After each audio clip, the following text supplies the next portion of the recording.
أعوذ بالله من الشيطان الرجيم بسم الله الرحمن الرحيم الحمد لله كما هو أهل الحمد لله رب العالمين الصلاة والسلام على أشرف الأنبياء والمرسلين وعلى آل بيته الطيبين الطاهرين المعصومين المظلومين إنا لله وإنا إليه راجعون۔ آج روز شہادت امیر المؤمنین علی ابن ابی طالب علیہ السلام ہے،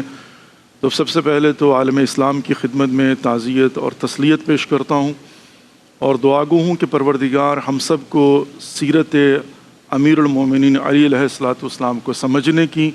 اس پر عمل کرنے کی اور مبلغ عملی بننے کی توفیق نصیب فرمائے۔ جب بھی ہم کسی صدر اسلام کی شخصیت کے متعلق جاننا چاہتے ہیں کہ ان کے فضائل، مناقب اور ان کا مقام، ان کی منزلت کیا ہے، تو سب سے پہلے ہم قرآن میں دیکھتے ہیں کہ کیا اللہ رب العزت نے قرآن میں ان کے متعلق کوئی بیان فرمایا ہے، کوئی آیت نازل ہوئی ہے جی۔ اور جیسا کہ آپ جانتے ہیں کہ قرآن میں جب ذکر ہوتا ہے تو یا تو صراحتاً ہوتا ہے، یا کنایتاً ہوتا ہے، یا باطن میں ہوتا ہے، یا اشارتاً ہوتا ہے، اور یا مشترکاً ہوتا ہے کہ مثال کے طور پر ایک شاہد مثال وہ بھی ہے۔ جب ہم مفسرین کو دیکھتے ہیں تو قرآن پاک میں مولا کائنات علی ابن ابی طالب علیہ السلام کے متعلق مفسرین کہتے ہیں کہ کم از کم 300 آیات اللہ رب العزت نے مولا کائنات علی ابن ابی طالب کے متعلق، یعنی جس میں مولا کائنات علی ابن ابی طالب شاہد مثال ہیں۔ اچھا، اگرچہ اگر ہم یہ دیکھیں کہ ایک بزرگوار فرما رہے تھے کہ 1200 آیات جو ہیں وہ ایسی ہیں جو اصحاب، اہل بیت اور مولا کائنات علی ابن ابی طالب کے متعلق ہیں، اور وہ کہہ رہے تھے کہ جتنی آیتیں ہیں ان سب میں بھی علی ابن ابی طالب علیہ السلام شامل ہے بعنوان صحابی رسول خدا محمد مصطفیٰ صلی اللہ علیہ وسلم۔ ان آیات کو ہم 4 حصوں میں تقسیم کر سکتے ہیں۔ نمبر 1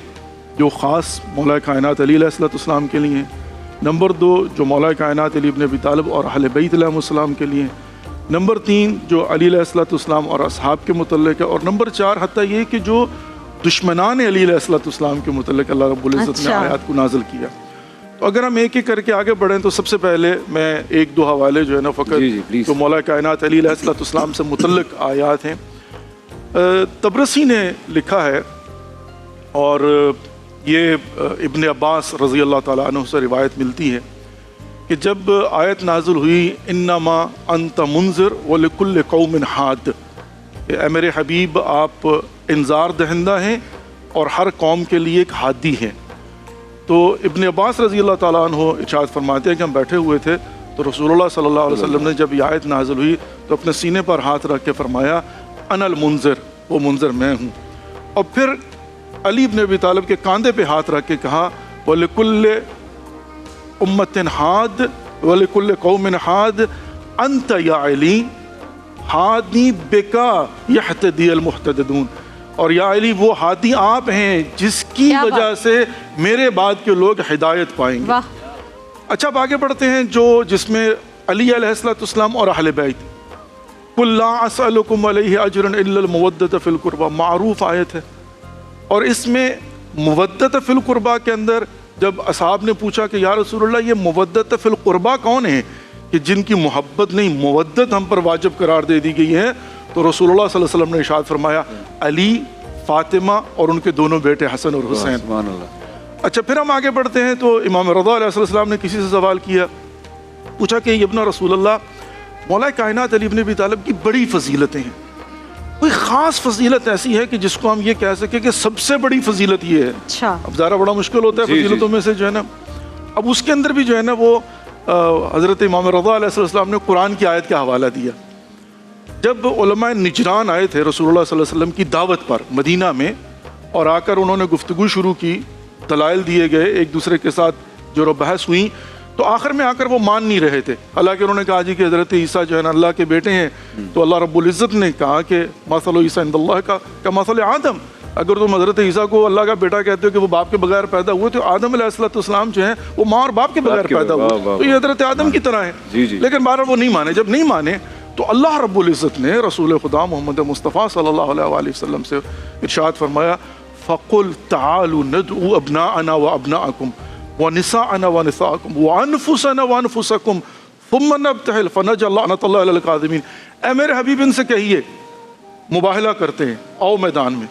تم اپنے بیٹوں کو لاؤ میں اپنے بیٹوں کو لاتا ہوں، تم اپنی خواتین کو لاؤ میں اپنی خواتین، تم اپنے نفس کو لے کر آؤ میں اپنے نفس کو لے کر آتا ہوں، اور پھر ہم اللہ کی بارگاہ میں مباہلہ کریں گے، جو جھوٹا ہوگا اس پر خدا کی لعنت ہوگی. اب ساری رات مدینے کے لوگ انتظار میں تھے کہ اگلے دن رسول خدا کس کو ساتھ لے کر آتے ہیں، چنیں گے. اور اگلے دن ہم دیکھتے ہیں کہ علماء نجران پہلے سے آگے میدان میں کھڑے ہوئے تھے، اتنے کانفیڈنٹ تھے، اور وہ بھی دیکھنا چاہتے تھے کہ رسول اللہ کس کے ساتھ ہے. تو ایک مرتبہ جو ہے نا وہ جب گرد ہٹی ہے اور یہ قافلہ قریب پہنچا تو ہم نے کیا دیکھا ہے، رسول اللہ صلی اللہ علیہ وآلہ وسلم ہے، دائیں طرف حسن مجتبیٰ ہیں، بائیں طرف حسین سید الشہداء ہیں، اور پیچھے مولا کائنات علی ابن ابی طالب ہیں، اور بیچ میں نبوت اور امامت کے عصمت کی ملکہ فاطمہ الزہرا سلام اللہ علیہ. تو امام رضا علیہ السلام شاہ فرماتے ہیں کہ مولا کائنات علی ابن ابی طالب کی سب سے بڑی فضیلت یہ ہے کہ جہاں پر حسن اور حسین کو ابنائے رسول قرار دیا، وہاں پر علی ابن ابی طالب کو نفس رسول قرار دیا. اور نفس رسول کا مطلب کیا ہوتا ہے؟ نفس الرسول، مثل نہیں ہے، نفس. یہ بہت بڑی فضیلت ہے. اچھا اب آگے بڑھیں تو مولا کائنات علی ابن ابی طالب کے متعلق وَمِنَ النَّاسِ مَن يَشْرِي نَفْسَهُ ابْتِغَاءَ مَرْضَاتِ اللَّهِ وَاللَّهُ رَءُوفٌ بِالْعِبَادِ. شب ہجرت کا واقعہ کہ رسول اللہ صلی اللہ علیہ وسلم آئے، کہا یا علی آج کی رات میرے بستر پر سو جائیے، جی جی جی بالکل، مجھے ہجرت کرنا ہے. مولا کائنات علی ابن ابی طالب نے ایک سوال کیا ہے فقط. اچھا اس میں آ کر ظاہرہ فضائل مولا علی ہیں تو میں چاہوں گا کہ ایک جملہ یہ بھی کہتا چلوں کہ کیوں رسول اللہ صلی اللہ علیہ وسلم فقط مولا کائنات علی ابن ابی طالب کے پاس آئے ہیں. یہ فضیلتوں کا انبار ہے، اس میں 2-3 وجوہات ہیں. سب سے پہلی وجہ یہ ہے کہ مولا کائنات علی ابن ابی طالب آلریڈی ٹرینڈ ہیں، ایکسپیرینسڈ ہیں. کہاں سے؟ جب محاصرے میں تھے نا شعب ابی طالب کے اندر،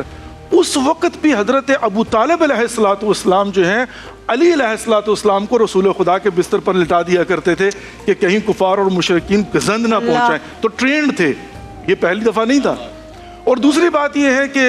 رسول اللہ صلی اللہ علیہ وسلم کے چہرے سے وہ نور نکلتا تھا جس کے متعلق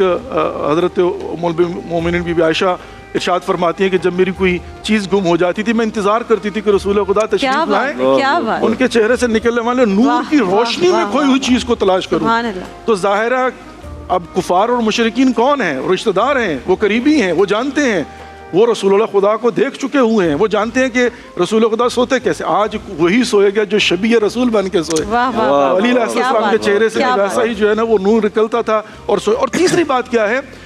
ایک سوال کیا، کہا یا رسول اللہ میں آج کی رات آپ کے بستر پہ سو جاتا ہوں، آپ کی جان بچ جائے گی؟ رسول خدا نے فرمایا ہاں. یا علی آپ نے امانتیں واپس کر کے مدینے آنا، میں آپ کا انتظار کروں گا. بعد میں جب لوگوں نے پوچھا تھا کہ یا علی نیند کیسے آئی، تو مولا کائنات فرماتے ہیں نہ اس سے پہلے اتنی گہری نیند سویا ہوں نہ اس کے بعد. کیا بات ہے. اور فوری طور پر مولا کائنات نے کیا کیا، سجدہ شکر میں سر رکھا، کہا پروردگار تیرا شکر ہے